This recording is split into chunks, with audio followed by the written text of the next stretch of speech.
of our worship series called Stories Matter. And if you missed last week, you can always pick it up online or on Facebook. But last week we talked about how every one of us has a story, and that story matters to God. And not only that, the story of your life matters because it shapes how you see everything. And we're going to continue with this theme of stories matter. And to get into it a little bit today, I'm going to ask you a question that might seem a little odd, a little strange, but just bear with me. This question is this: what does it look like to be a Christian? Probably haven't thought of that much, but here's what I know. Every one of us has in the back of our head an image or a caricature of what it looks like to be a good Christian. And we know this because in media today, in popular culture, there are all kinds of images of what a good Christian looks like. For example, how many of you like Saturday Night Live? Anybody? Come on. I love Saturday Night Live, especially back in the 80s. There was a character in Saturday Night Live that looked something like this. Who is it? The church lady. Isn't that special? Remember that? Right? She was a woo, right? We all have in our heads somewhere this image of what it means or what it looks like to be a Christian person. A good Christian goes to church, right?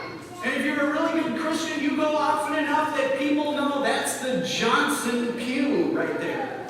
In fact, when I was interviewing for my position here at Calvary, a member of this church came to my previous church, and they were kind of spying, wanted to figure out who this turkey was by the name of Hans Dahl. And they sat down early in worship before anybody else had arrived. And after they sat down, this little old lady walks over to where this member was, taps him on the shoulder, and says, "You're in my pew." That person is here today, by the way. Good Christian people that go to Sunday school, if you grew up in church, the church used to even give these bars for perfect attendance at Sunday school. Good Christians are rather conservative. They don't drink, they don't dance, they don't smoke, they don't gamble, they don't have fun, right? We have this image of what it looks like to be a good Christian. And here's what I have to tell you. I don't say this to brag, but growing up, I was really good at being a good little Christian boy, or so I thought. I mean, I was the leader of our high school youth group. I worked at a Bible camp. I started in our high school Students Against Drunk Driving. When all my friends were out partying on Friday night, I was home with my family. And I was such a good kid that the counselor at our school called the Fargo Forum, and get this, the Fargo Forum came and did a story on how good a kid I was. Look at all that hair! Huh? Man, I was a good kid. My mom even laminated the story. That's how proud my family was.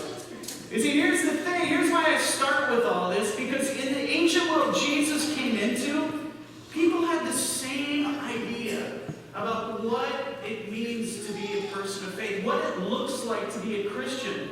You see, you followed all the rules. In that early ancient world where people were wondering, what does it look? All they did is they looked to their Bible, and in their Bible, the Hebrew Bible, there were some 613 laws that people ordered their entire lives around. You want to know what it looks like to be a person of faith? You just look to all those laws and you follow them, because people wanted to make sure that their lives looked good in front of others. And I bring this all up because I kind of wonder, why is it we have this idea that what it looks like to be a good Christian, to be a good person of faith, is doing all these things.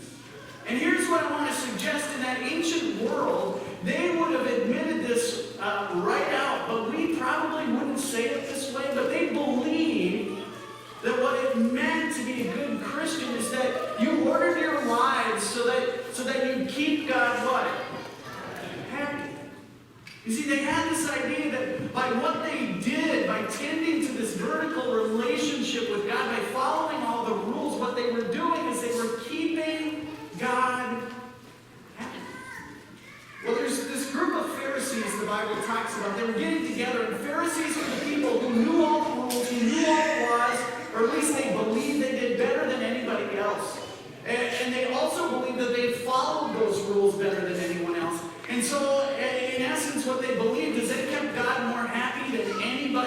else around.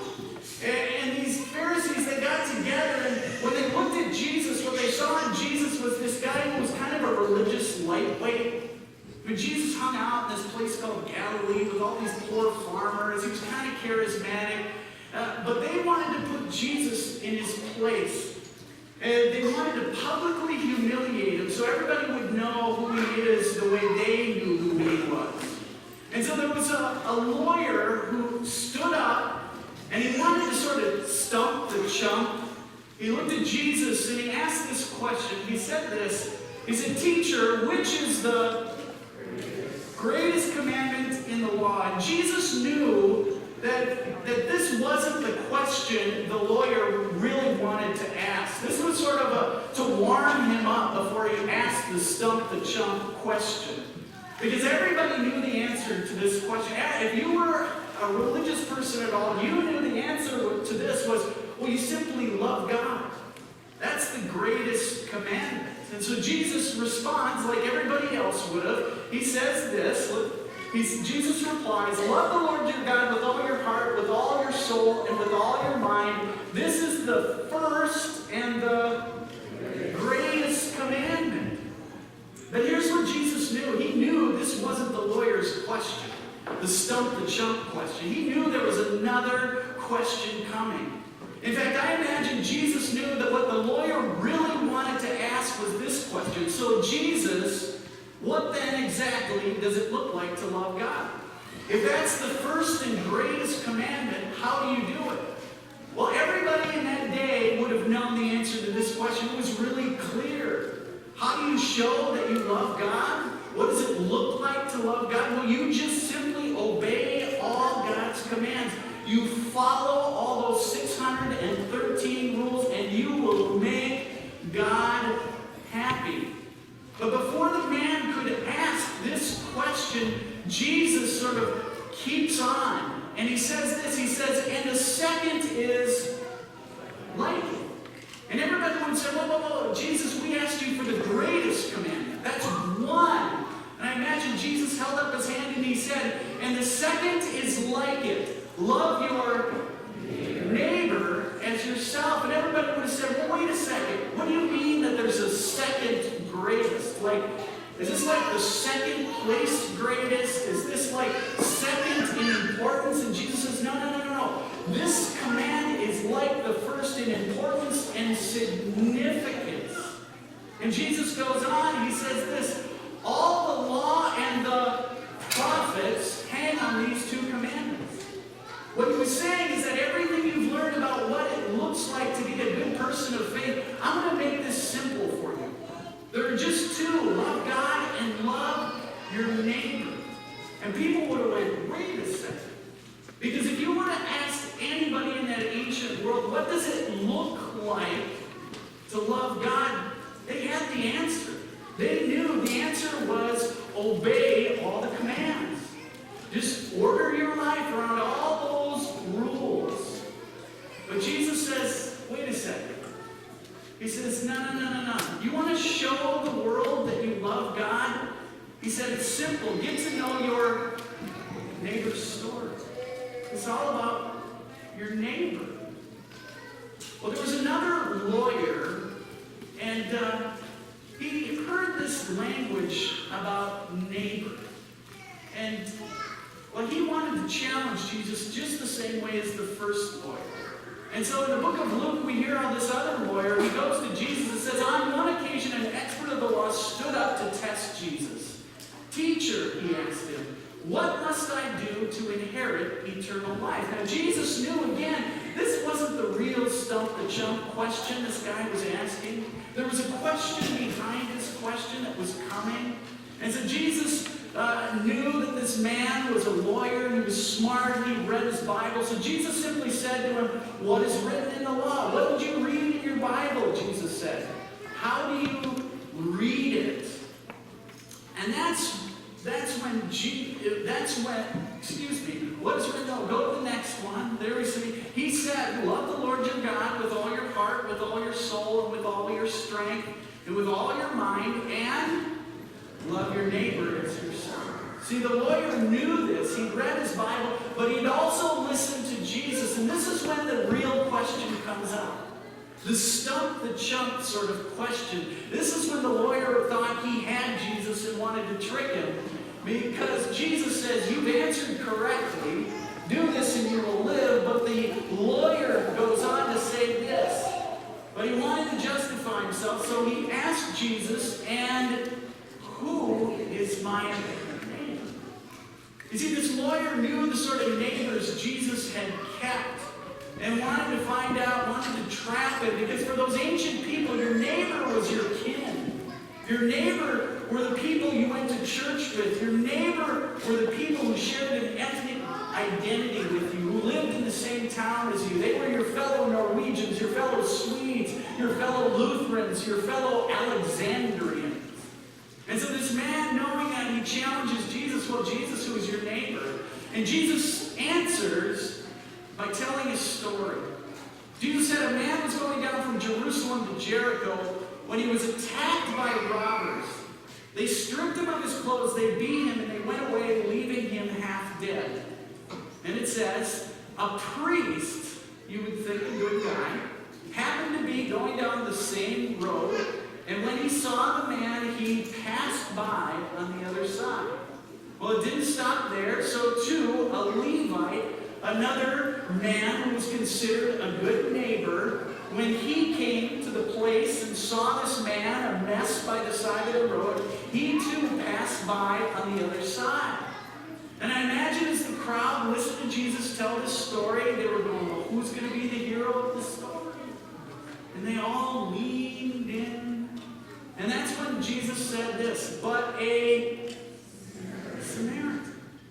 And the gasps would have been deafening, because everyone hated the Samaritans. Everybody who was in that crowd, they hated the Samaritans, and the Samaritans hated them. Jesus says, but a Samaritan, as he traveled, came where the man was, and when he saw him, he took pity on him. He went to him and bandaged his wounds, pouring on oil and wine, and the whole crowd would have went, no way! That's not going to, never has that ever happened, never will it happen again. But Jesus doesn't stop. He says, then, and everybody said he did more. Then he put the man on his own donkey, brought him to an inn, and took care of him. And everybody was like, no way. But Jesus didn't stop. He said, the next day. And everybody went, the next day? He spent the night with this guy? The next day he took out 2 denarii and he gave them to the innkeeper. Look after him, he said, and when I return, I will reimburse you for any extra expense you may have. That's when Jesus, having told this story, he turned to the lawyer and he said this. He said, which of these 3 do you think was a neighbor to the man who fell into the hands of the robbers? Of course, Jesus had it. And the man, the lawyer, the expert in the law replied, help me with this, the one who had mercy on him. He couldn't even say the word Samaritan. Jesus told him, go and do likewise. Go and be like this Samaritan. What does it look like to be a Christian? What does it look like to be people of faith? What does it look like to love God? In that ancient world, they had this idea that it was all about keeping God happy. You keep God's commands, you keep God happy, you keep everyone happy, you keep mama happy, you keep everybody happy. But Jesus came in and said, he said, let's flip ahead, get to know your neighbor's story. That's how you show your love for God. And Jesus repeats this again and again and again in the Bible. Because here's what we know. We know for Jesus, what happens horizontally is way more important than what happens vertically. You get that? What happens between you and your neighbor is way more important than what happens between you and God. And here's why this is so important to Jesus. This is why the Bible repeats this again and again and again. Because here's what I know about you, and here's what I know about me. When I read these stories we've read today, I don't know about you, but I don't often relate to the lawyer. And that lawyer, he had it all together. He had all the answers. The lawyer was so brave and so courageous, so confident, he was even willing to challenge Jesus. I don't know about you, but I don't often feel that way. And in this story, I don't often, I gotta be honest, relate to the Good Samaritan, being the one who stops everything to care for the guy on the side of the road. In my life, there are a lot of things I believe I should and could be doing for my family, for my kids, for people in our church. I could be doing more. You see, here's what I think. I think most of us relate probably best, if we're honest, to the man on the side of the road. Don't most of us feel like that man on the side of the road on the way to Jericho? And things are kind of a mess. Like, here's what I know. Raise your hand if you're a parent. Raise your hand. You know what it's like to feel like the man on the side of the road. Right? Beat up, life's a mess, you're up to here in diapers and bottles. Or if your kids get a little older, it's running them to this activity and that activity, wondering how you're going to pay for all of it. Or maybe you're at a stage in life where your mess is health concerns. It's how am I going to take care of my home? How am I going to take care of this lake place? Or maybe you feel like the man on the side of the road, like that you're all alone. Here's what I know. There's a lot of people in our community, in my life at least, that struggle with depression. And man, does it feel like you're all alone? You see, maybe you feel like the man on the side of the road, beat up by your finances that just never seem to pan out, beat up by that boss at work who's never appreciative of what you're doing, beat up by a relationship. You see, don't most of us feel like that man on the side of the road? Isn't that the character, if we're honest, we relate to? And here's why Jesus repeats this story, repeats love your neighbor again and again. Because here's the thing, the only thing that actually brings us comfort, if you ask me in those moments, is when we have that Good Samaritan come into our lives. A Good Samaritan who's willing to bandage our wounds, a Good Samaritan who's willing to listen to our story, to enter into our lives deeply. When I was in graduate school, in my 20s, I was probably in more debt than I've ever had in my life. I was in a spot in my life where I didn't have a job and I was going to school. And it was during that period of my life where I was feeling really vulnerable that I went through a divorce. Some of you know that's a part of my story. And it was the most painful thing in my life. But while I was walking through that, my grandmother wrote a letter to me. And it was a short note. And she simply said something like this: "Dear Hans, Grandma loves you." Don't you love how grandmas write in like third person? Grandma loves you. And Grandma knows your story. Grandma knows who you were before your divorce, and Grandma knows your future. And Grandma is going to walk with you every day of your life. Love, Grandma. And then she said, "P.S. Grandma's spending your inheritance now. Here's a check," which was pretty sweet. I got it. But what it reminded me of is that we all need a Good Samaritan, don't we? We all need somebody who knows our story. And you see, that's why Jesus again and again, when people ask, what does it look like to be a person of faith? What does it look like to love God? Quit worrying about this. I'm taking care of this. I love you. In fact, I'm going to the cross for you. This is taken care of. So look to your left, look to your right. Love your neighbor. When asked, what does it look like to love God? Jesus said, love your neighbor. Folks, let me offer a prayer for you.